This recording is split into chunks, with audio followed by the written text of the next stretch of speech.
Hello there, Internet. Mogwai here, and I got another video for you guys today. Today we're playing some Boros, but not some angry white people, nor the standard Boros aggro, or, more so Boros weenie list that you're, used to seeing. We're actually going to be playing some Angelic Exaltation Boros, which is a more edgy, hipster approach at the archetype, I guess. It is a deck list built around this enchantment right here, which was introduced in the Ravnica Allegiance set.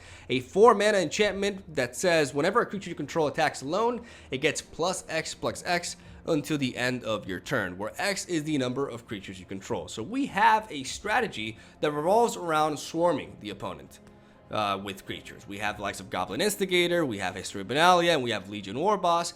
Amongst other things that enable us to spread out our board, and a very low curve, which can also help us develop quite the board state as well. So we can capitalize on this enchantment by passing all these buffs and selecting our one attacker to be either the Healer's Hawk or the Swiftblade Vindicator. Predominantly, because if we choose any other attacker, even though with Legion Warboss it has to be the Goblin every time, our opponent can chump block us, right? Which is one of the weaknesses with Angelic Exaltation. They can just use their weakest unit to block your attacker, because you're only allowed to attack with one unit to enable its effect, and that way they can stall you out quite efficiently, right? So in order for us to ignore that, we have, like I said, Healer's Hawk and Swiftblade Vindicator, which are our best sources for this sort of buff.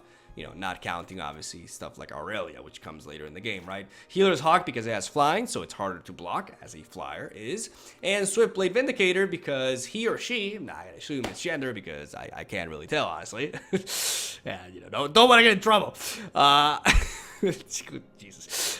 Like I said, Swiftblade Vindicator has double strike and vigilance, but most importantly, they have trample. So trample is very important because if your opponent wants to jump block you, then they're going to pay the consequences. This thing has double strike, which is nasty because if we give Swiftblade Vindicator a buff from Angelic Exaltation, we could have easily an 8/8 or 9/9 double strike trample unit just smacking our opponent. And the more we develop our board, the more powerful Swiftblade will be. So that's the idea. Swiftblade is the most potent enabler of this sort of strategy, right? But Healer's Hawk also works really well with this.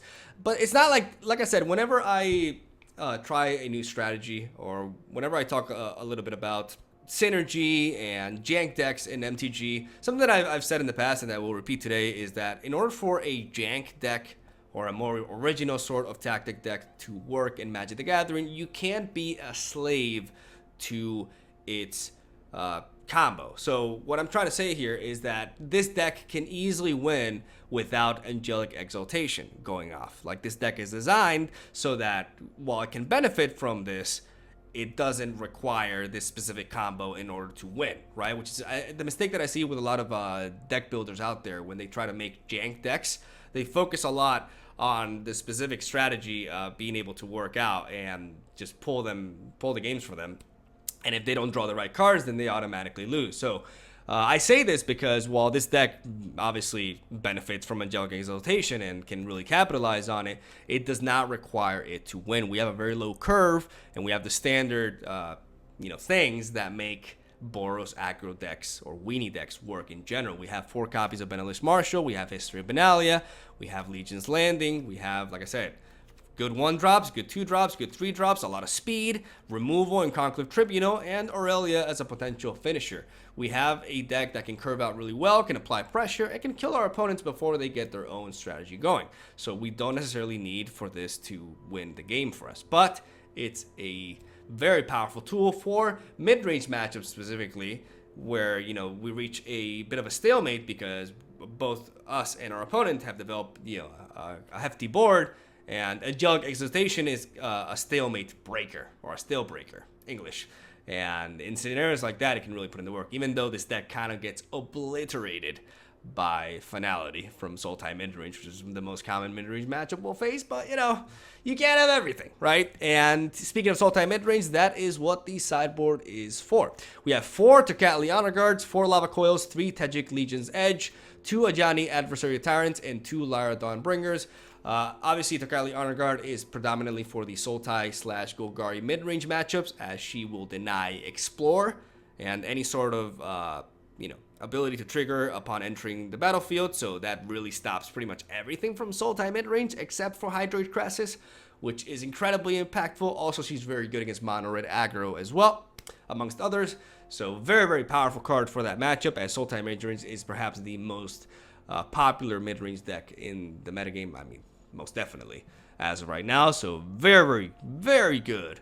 Almost an auto-include in most wide-focused builds as a sideboard option, in my opinion.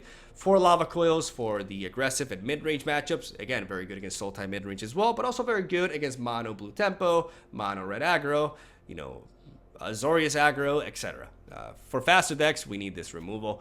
3 copies of Tajik for matchups in which our opponent may have AoE spells, or mono red with Chain Whirler. We want to have Tajik so we can prevent our board state from being wiped out with like a Deafening Clarion, or a what's it called, the 3-mana deal 2 damage to everything that's not a pirate card.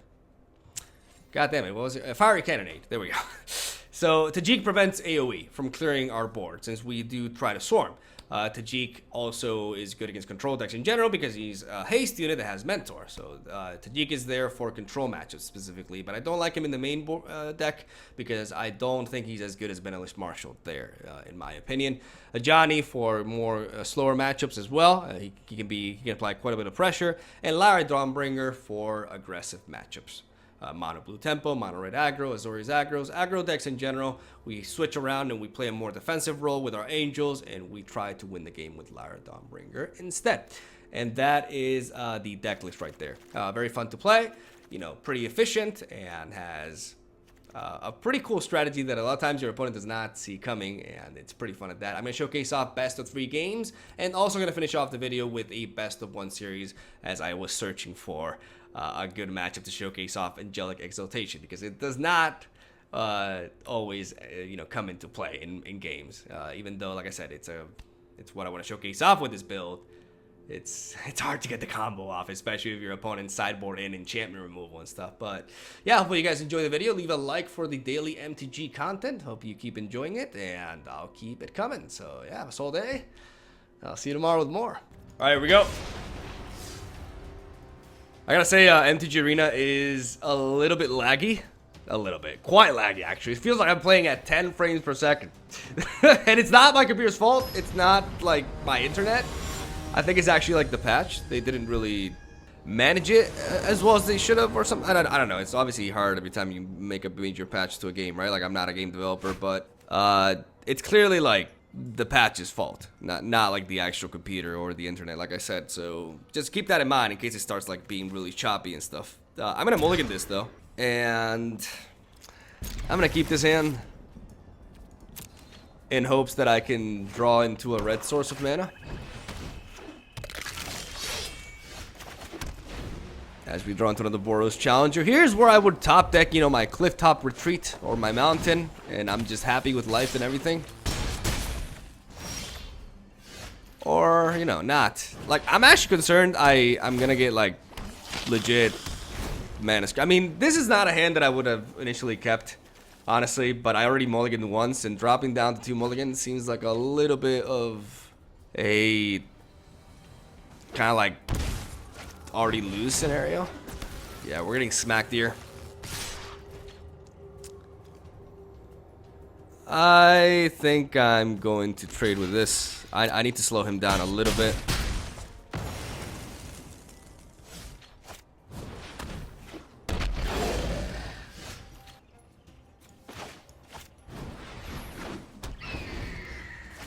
Oh boy. Yeah, he's gonna trade that. He's gonna sacrifice that and kill this.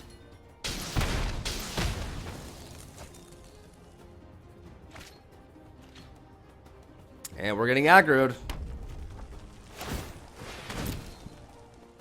I mean, what am I gonna say about this game? Not much just to talk about. I got mana screwed. I had unfavorable mulligans, and you know, it happens. Alright, on to the next one. But that's why we're playing best of 3. So we can look back on this, we can laugh, hopefully. And we can, you know, start slapping in our Lara Dawnbringers and our anti-aggro stuff.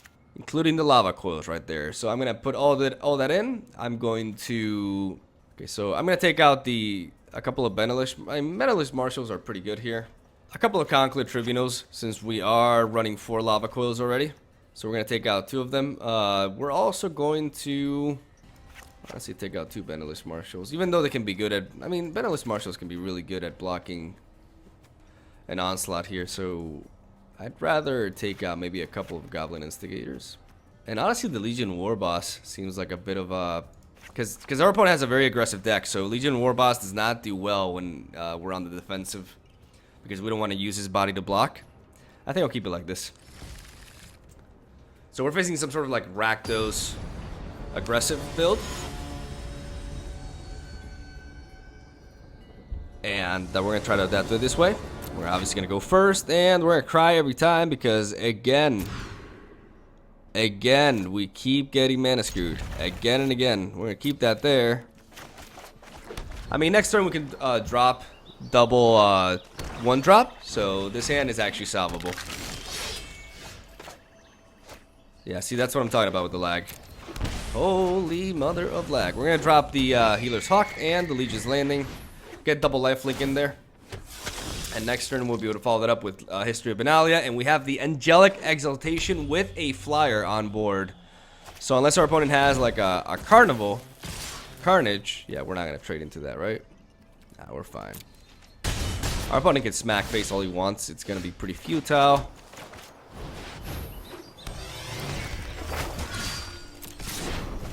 As we're going to be gaining health. And next turn, we're going to be able to play Angelic Exaltation with a big boy bird. And unless he has some way to kill the bird, we're good. We're not going to block. We're going to take the hit because we're going to get all that health back, and it's going to be glorious. Absolutely glorious. Let's see what he does, though. Moment of craving. Ooh, you wish you would have done it on the other thing. Alright, so that gives it, yeah, quite a bit of attack there. I would like to play another History of Benalia, though. Like, for now, it's okay, because we would be taking 2 life anyways.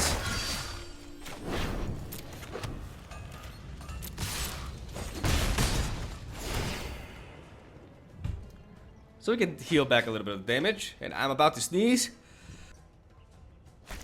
And I managed to mute myself. Professional YouTuber. Again, we don't care if he attacks with everything. We don't give a hell. We don't give a hell. We don't give a fuck. It's okay, Miguel. As much as I like Angelic, I think we need to play Angelic Exaltation. No, I mean, we're gonna smack him for a lot, though. We're gonna smack him for way too much here. This is a predicament because we have History of Benalia. We have a total of, we have so much damage on board here. We have units to block as well. Honestly, we may as well. Wait. Yeah, let's just attack with everything. Because that way we flip the Adanto first fort as well.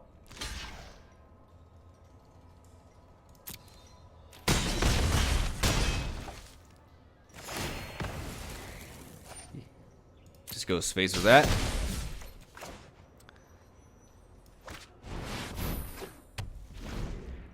I'm going to drop the Angelic Exaltation there.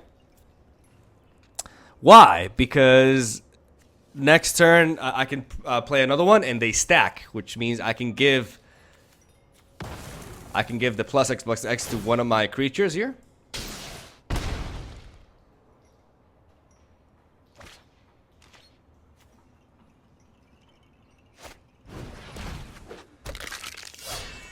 And then just go to house.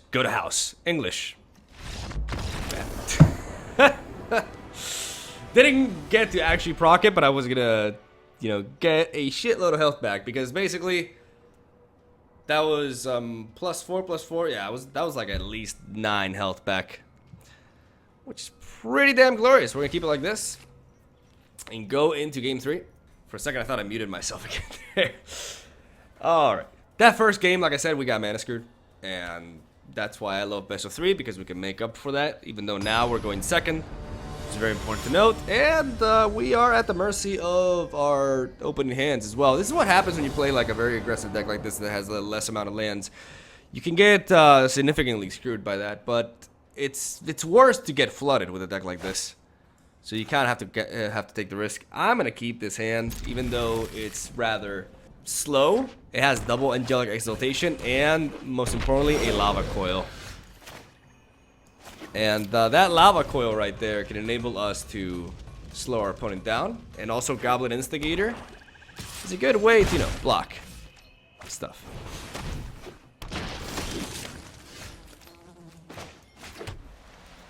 I'm gonna play the Goblin Instigator here, because this enables me to Conclave Tribunal quite easily.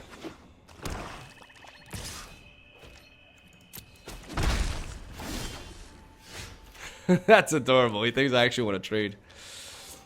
Alright, we're going to drop you, and we're going to Conclave Tribunal.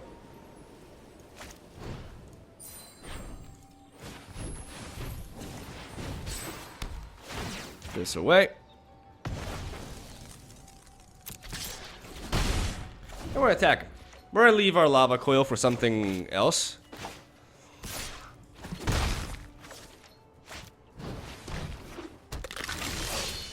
Ah, there she is. Or he. I don't know your gender. I'm sorry. Let's go ahead and attack. Should we attack with everything? Why not?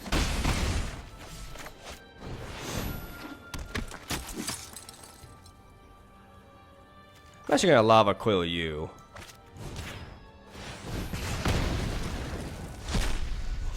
So he can't, like, ping off my Vindicator. Well, I didn't get to showcase off the combo, but we would have if our opponent didn't forfeit. Like, that's... God damn it, that's kind of anticlimactic. Well, let's go for another one. Right, Tarmo, 007, 007. I can't even, like, math. Just please don't concede on me like that, last guy. I beg you. I'm gonna keep this hand. It's pretty promising. We have the birdie. We have the Angelic Exaltation. We have the fantastic curve here. Like, this curve is actually so good. I'm gonna enter you tap though, because we may be facing mono red, so I'd rather just go double birdie here and not take any extra damage. Okay, is it? All right.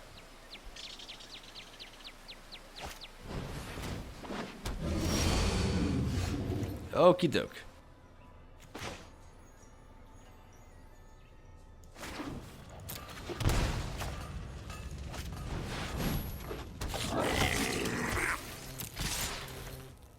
If he wants to trade with one of those, I am A-okay. But with this board state, it's better to just play the Legion War Boss.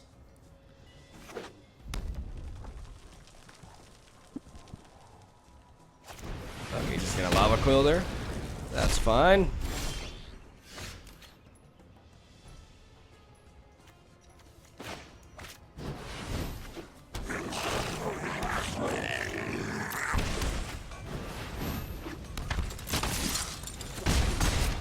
Probably should have attacked before doing that, but I'm just kind of impatient today. That's kind of my mood, and I want to set up a board state to get Angelic Exaltation to work. And I think that's exactly what's going to happen here.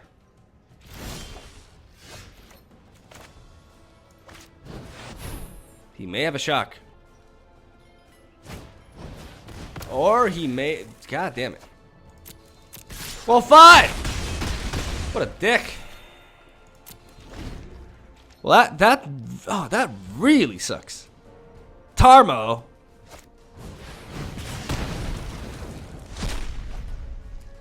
Right, can I get me like a Benelish Marshal or something? No, I just get me lands. Remember when I was saying that, you know, getting mana screwed is like taking the risk of getting mana screwed by running lower lands in a more aggressive deck like this is definitely worth it to prevent us getting flooded? Well, we're getting flooded now. we're actually getting mana flooded with a 21 land card deck, because that is Magic the Gathering sometimes. Well, our opponent seems to be the opposite. Like, okay, he found the land. He's willing to pay for that land, which means that could be a Crackling Drake. Yep. Which means I need... What the fuck? I'm smacking face, man. I need the damage. I don't even know anymore, dude.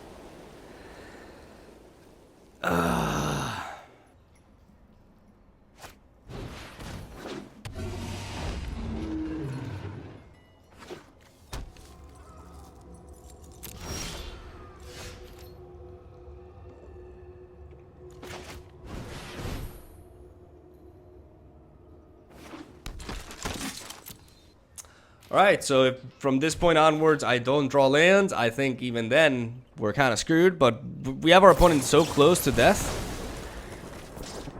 Though obviously things are going to change, because look at that adapt. And we don't really have the best burst. Like, we need setup. He managed to counter our Angelic Exaltation, and he's attacking with both though. Which puts us on a 1-turn timer. I think that's a little bit risky. Personally, especially considering he's got 11, he just needs 4 more to boost this. Another Crackling Drake, yeah, I don't know what he was thinking, attacking with those initially too. He saw the error of his ways, and we dead because we drew way too many lands for a 21 land deck. But sometimes that happens. We're gonna slap in this, them lava coils as well. Tajik, very important. Let's take out the Benelish Marshal. We need Tajik because he prevents all knock-combat damage that would be able to other creatures, so our opponent can't like board wipe us, and their removal has to be directed towards him. We're going to... What else are we going to do? We want the Lyra Dawnbringers. Very important in this matchup. Very anti-Drakes. We want the Conclave Tribunals, even though we do have Lava Coils. We can tone them down, perhaps. 1 at least. And I think 2 Tajik may be fine instead of 3. It's not like our opponent has a billion board wipes. They have like direct damaging spells, so he's gonna eat them up anyways. So it's not like he's crazy good in this matchup, is what I'm trying to say. I think Boros Challenger can be toned down a little bit here. I do like the Conclave Tribunal. I think I'm just gonna tone down the Boros Challengers, to be completely fair. I'm gonna keep it like this. I mean, do I need 4 Lava Coils here? Yeah, they can be good. I'll keep it like this. I could have also added a Johnny, but he's running Spell Pierce, so that just leaves me vulnerable to that. We're gonna take this approach.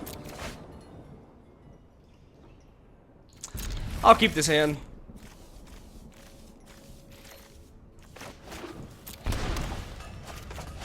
And go birdie.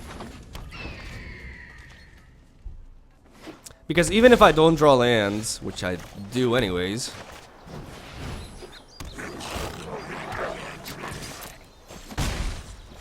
if I don't draw lands, I have a bunch of 2-drops, so I still have plays to make every turn.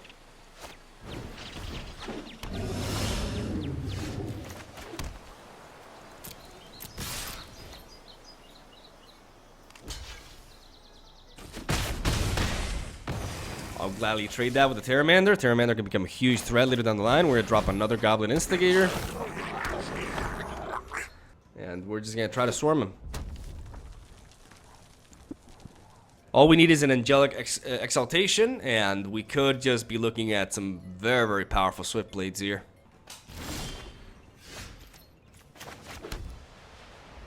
But instead here, what we're going to do, we're going to try to play these. We're going to try to attack first.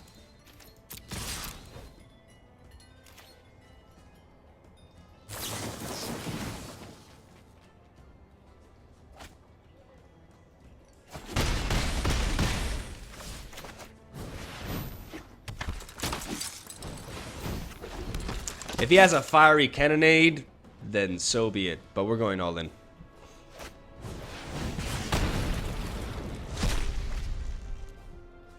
I want him wide open for this Aurelia.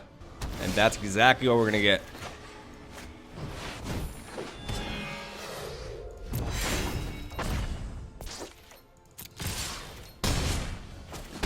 Booyah! Oh, Swiftblade, baby. I love the Swiftblade Aurelia synergy.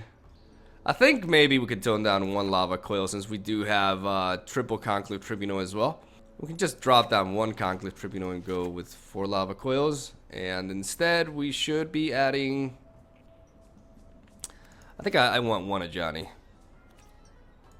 Let's go with this. Alright, we smorked our opponent there. And now we'll work for the Angelic combo. Come on. God, my hair is messy today. I'll keep this. No turn 1 play. A Siren Storm Tamer. Interesting.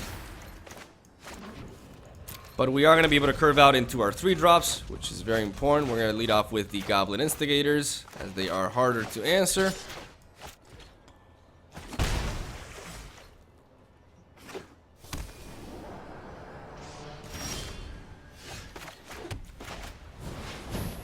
With direct damage spells, I mean, like, obviously they're vulnerable to AoE just as much, but it's better to spread out first.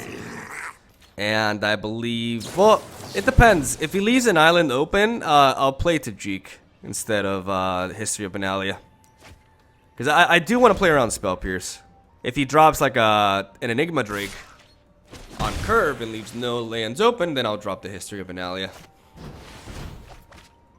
Okay, that's pretty good for him. We're playing Tajik here.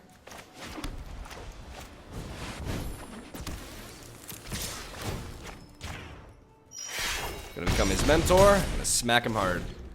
Tajik will protect my little dudes. We'll probably bait out removal. Next turn we have 4 mana, which means I will drop Goblin Instinct. Oh, he took the damage. He wants a 4. That means he's gonna spend all of his mana. Unless...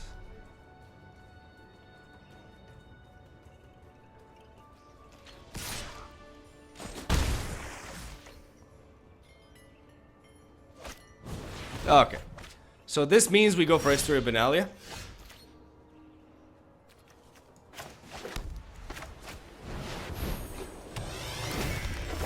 And the reason why we do this is because, like I said, the odds of him having a Spell Pierce are much higher. So I want to be able to get the History of Benalia the turn where he can't really counter it with a Spell Pierce because he's committed to card draw. There's the Enigma Drake.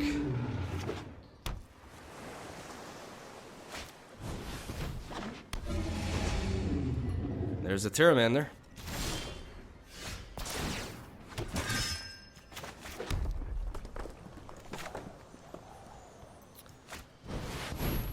Now we're going to play the Legion War Boss.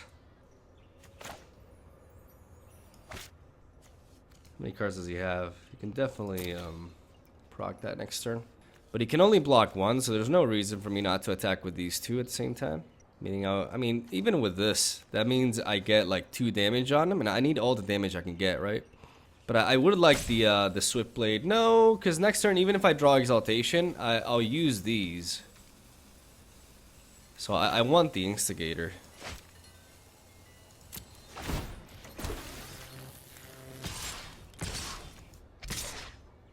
I get those trades in, which is huge.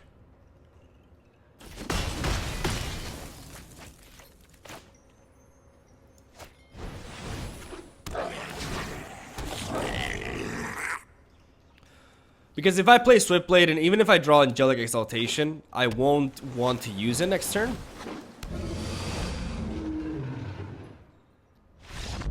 Oh! And we just smork him.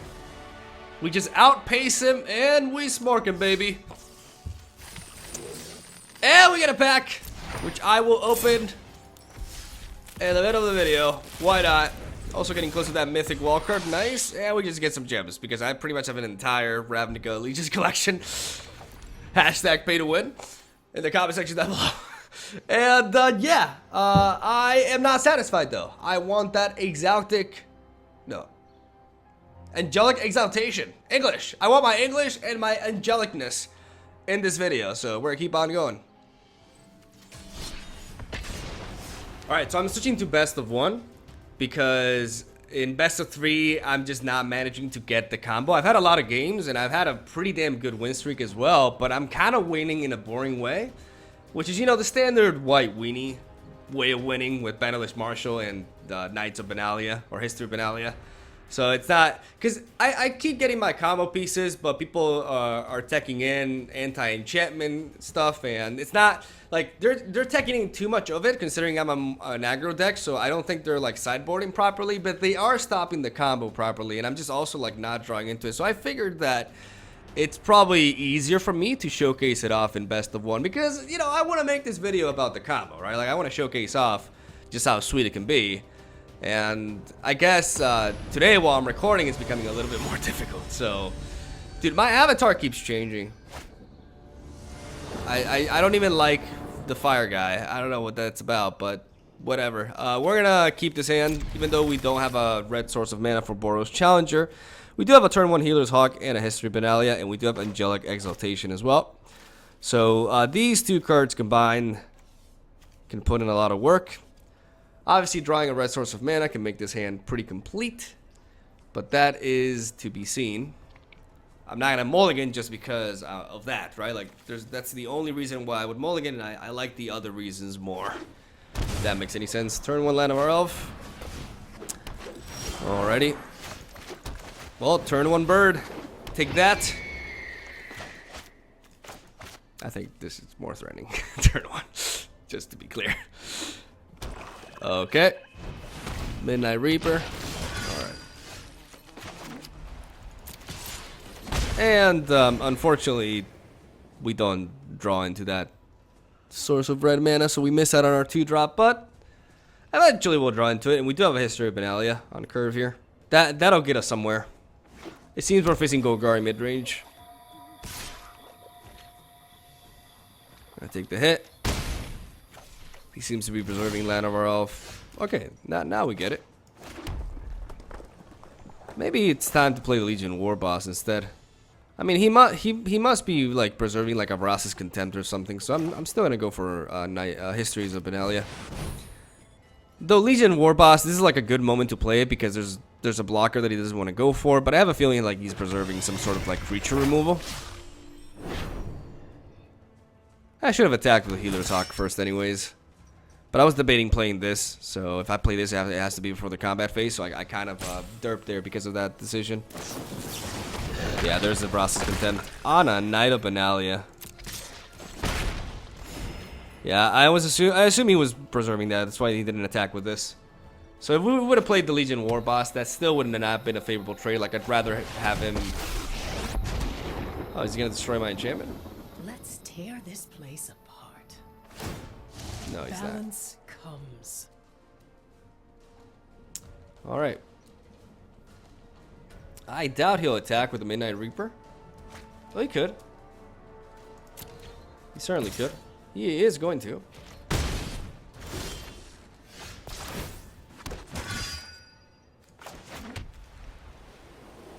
I want to get this Angelic Exaltation in there soon, but what we're going to do now is we're going to play the Legion War Boss and the Legion's Landing.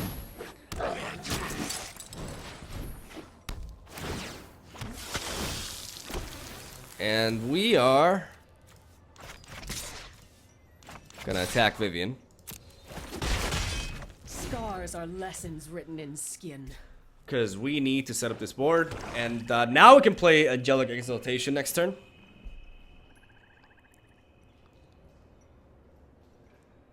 Which we can use on the Goblin. Means retribution.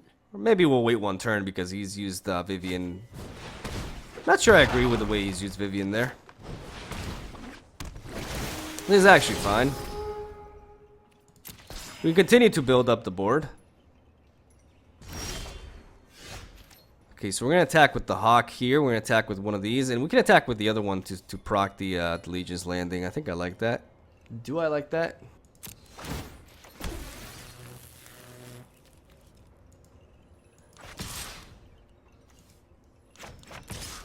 I mean, I think I actually want to attack with the Legion War Boss so that I can pass all the buffs to this. Yeah.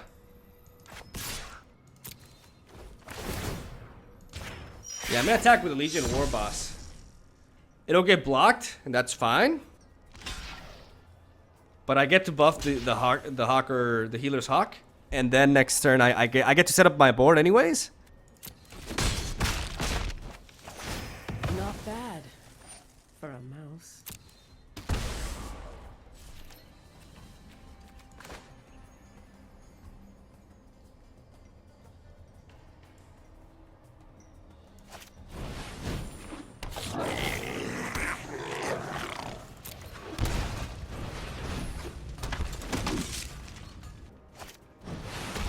There's the Carney T. That's perfectly fine by me. As we've generated the board state, and now we're surprising with our Angelic Exaltation. We have a total of 1, 2, 3, 4, 5, 6, 7. That is fan-fucking-tastic. We're gonna play Angelic Exaltation now. And we're gonna attack just with this. Get a huge buff, and look at that swing, baby. Oh, that's glorious. Hopefully no Vivian. Okay, no Vivian it seems. You could still play Vivian technically. Alright.